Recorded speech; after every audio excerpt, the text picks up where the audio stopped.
Tele course का chapter 12 है what is voucher in Tally ERP9 and types of voucher, यानी Tally ERP9 में voucher किसे कहते हैं और कितने प्रकार के होते हैं। तो दोस्तों टेली को प्रैक्टिकली हम पिछले 3 चैप्टर से शुरू कर चुके हैं, लेकिन कोई भी एंट्री करने से पहले या आगे बढ़ने से पहले हमें टेली में 3 टॉपिक के बारे में अभी भी समझना ज़रूरी है, जिसमें पहला है वाउचर, दूसरा है लेजर एंड तीसरा है ग्रुप। टेली में ये 3 चीज़ें क्या होती है और इनका क्या यूज़ होता है ये जानना ज़रूरी है। तो फिलहाल हम इस वीडियो में वाउचर के बारे में समझेंगे, तो बिना टाइम वेस्ट किए वीडियो को शुरू करते हैं।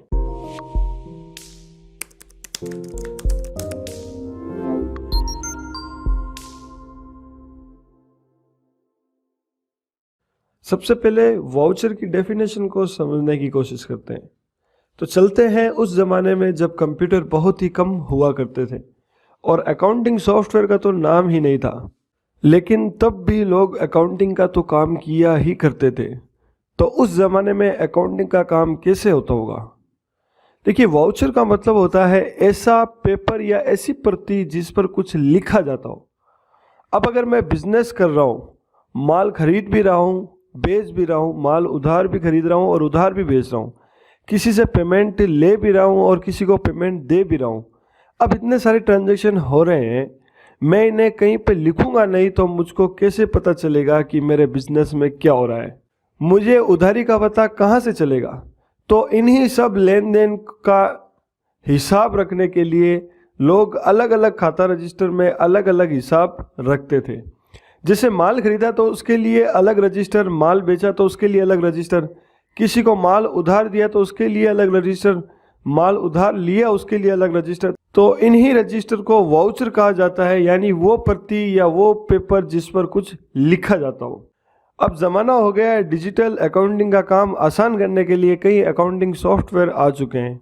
उन्हीं में से एक सॉफ्टवेयर है टेली ERP9 और टेली ERP9 में भी इन सभी अलग अलग तरह के लेन देन को रखने के लिए अलग अलग वाउचर होते हैं, जिसे टेली की लैंग्वेज में अकाउंटिंग वाउचर कहते हैं।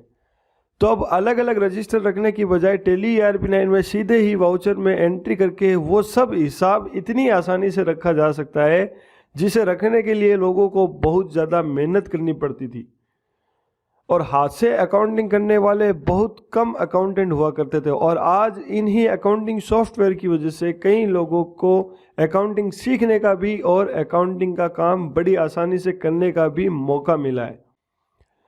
तो जैसा कि मैंने बताया, टेली ERP9 में भी वाउचर होते हैं जिसे अकाउंटिंग वाउचर कहते हैं और अलग अलग एंट्रीज को करने के लिए अलग अलग वाउचर होते हैं।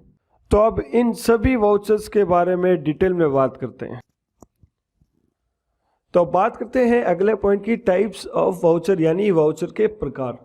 देखिए, एक बिजनेस में कई तरह के लेन देन होते हैं, जैसे परचेज ऑफ गुड्स यानी माल खरीदना, सेल्स ऑफ गुड यानी माल बेचना, पेमेंट, अगर किसी से माल खरीदा है तो माल के बदले में अपने को पेमेंट भी देना पड़ता है, या व्यापार में किसी को सैलरी भी देनी पड़ती है, किराया भी देना पड़ता है, तो उसको बोलते हैं पेमेंट। इसी तरह रिसिप्ट, अगर किसी को अपने माल बेचा तो उससे पेमेंट लेने भी पड़ते हैं, यानी रिसिप्ट करने पड़ते हैं।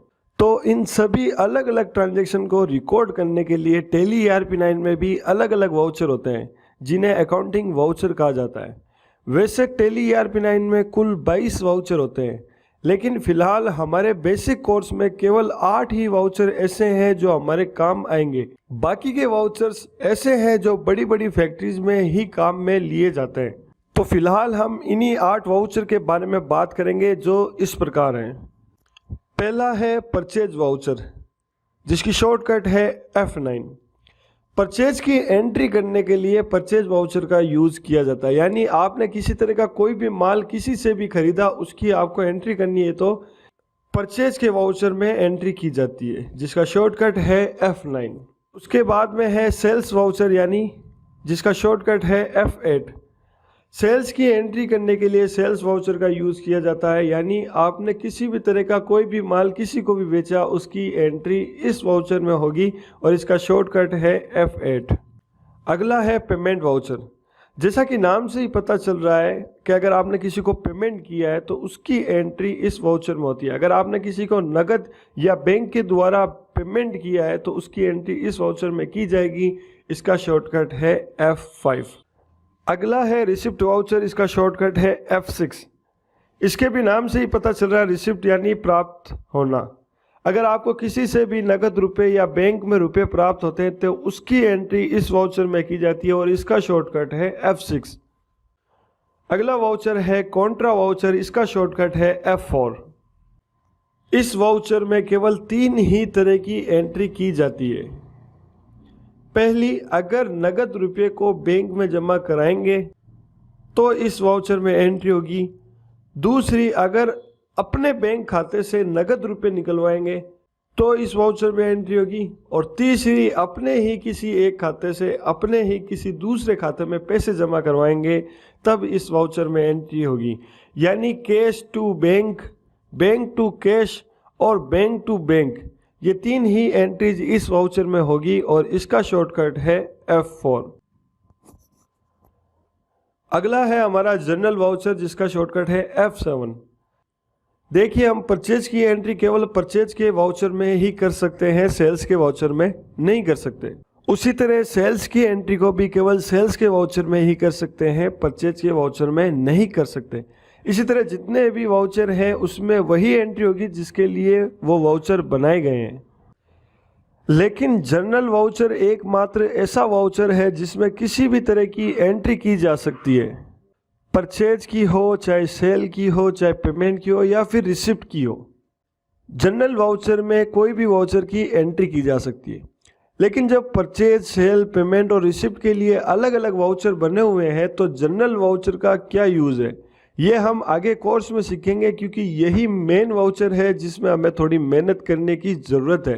बाकी सब में एंट्री करना आसान है। इस वाउचर में एंट्री करने के लिए आपको डेबिट और क्रेडिट करना आना ज़रूरी है, तभी इसी वाउचर में आसानी से एंट्री कर सकते हैं।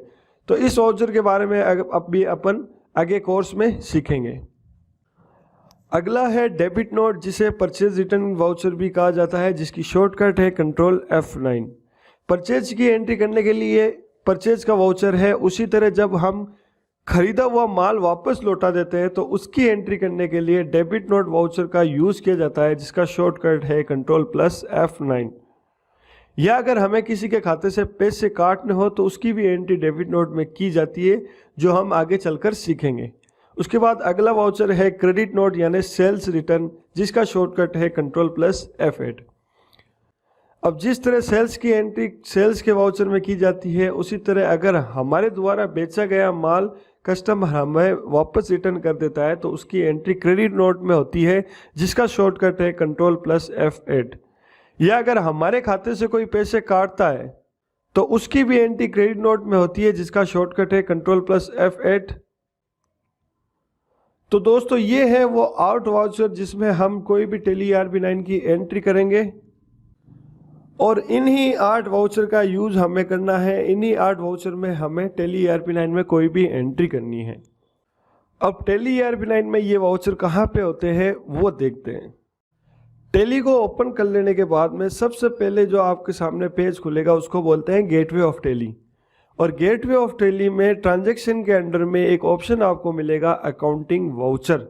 यही वो वाउचर है जिसकी हम बात कर रहे हैं। तो आपको सिंपली क्या करना है, अकाउंटिंग वाउचर में आकर के एंटर करना है, या फिर इसकी शॉर्टकट की है V, जैसा कि आप इसमें देख सकते हैं। आप कीबोर्ड में डायरेक्ट V भी प्रेस कर सकते हैं। तो मैं यहाँ पे V प्रेस करूँगा। अब जैसे ही मैंने यहाँ पे V प्रेस किया है, आप देख सकते हैं इसको, ये जो खुला है इसको बोलते हैं वाउचर। और ये कौन सा वाउचर है, इसके लिए आप देख सकते हैं यहाँ पे लिखा हुआ है पेमेंट, यानी ये पेमेंट का वाउचर है। और बाकी के वाउचर की डिटेल आपको यहाँ पे जो फंक्शन बार दिख रहा है वहाँ पे मिल जाएगी। जैसा कि आप देख सकते हैं यहाँ पे सबसे पहले लिखा हुआ है F4 यानी कॉन्ट्रा वाउचर। उसके बाद में है F5 पेमेंट वाउचर। ये अभी डिसेबल हुआ है, इसकी वजह ये है कि ये ऑलरेडी ओपन है, पेमेंट वाउचर ऑलरेडी ओपन है। उसके बाद में आपको यहाँ पे मिलेगा F6 रिसिप्ट वाउचर। उसके बाद में F7 जनरल वाउचर। उसके बाद में F8 यानी सेल्स का वाउचर। उसके बाद में आप देख सकते हैं यहाँ पे क्रेडिट नोट का वाउचर है, जिसकी शॉर्टकट कंट्रोल F8 मैंने बताई थी, वो भी यहाँ पे डिसेबल है। तो जैसा कि मैंने बताया था, टैली ERP9 में कुछ ऐसे फीचर्स होते हैं जिनको ज़रूरत के हिसाब से एक्टिवेट किया जा सकता है। तो क्रेडिट नोट और डेबिट नोट के फीचर्स को भी हमें पहले एक्टिवेट करना पड़ेगा, तभी ही यहाँ पे हम यूज़ कर सकते हैं। उसके बाद में आप देख सकते हैं यहाँ पे है F9 परचेज का वाउचर। तो जितने भी वाउचर्स की डिटेल है वो सब यहाँ पे दी हुई है और सबके शॉर्टकट लिखे हुए हैं। अब अगर सिंपली मुझे मान लीजिए F6 रिसिप्ट का वाउचर ओपन करना है, तो कीबोर्ड में जो ऊपर फंक्शन की होती है उसमें से F6 में जैसे ही प्रेस करूँगा तो यहाँ पे रिसिप्ट का वाउचर देख सकते हैं आप ओपन हो जाएगा। इसी तरह मान लीजिए मुझे F8 सेल्स का वाउचर ओपन करना है, सेल्स की एंट्री करनी है। परचेज की एंट्री करने के लिए परचेज का वाउचर ओपन करेंगे, सेल्स की एंट्री करने के लिए सेल्स का वाउचर ओपन करेंगे। तो मान लीजिए मुझे सेल्स की एंट्री करनी है, तो सेल्स की एंट्री करने के लिए सबसे पहले सेल्स का वाउचर ओपन करना पड़ेगा। तो उसके लिए यहाँ पे आप देख सकते हैं फंक्शन बार में लिखा हुआ है सेल्स के वाउचर के लिए आपको F8 प्रेस करना है। सारी शॉर्टकट की आपके सामने। तो मैं यहाँ पे सिंपली F8 प्रेस करूंगा तो मेरे सेल्स का वाउचर ओपन हो जाएगा। तो ये होते हैं टैली ERP9 में वाउचर्स, और यहाँ पे होते हैं और इनको अपने को ज़रूरत के हिसाब से यूज़ करना है।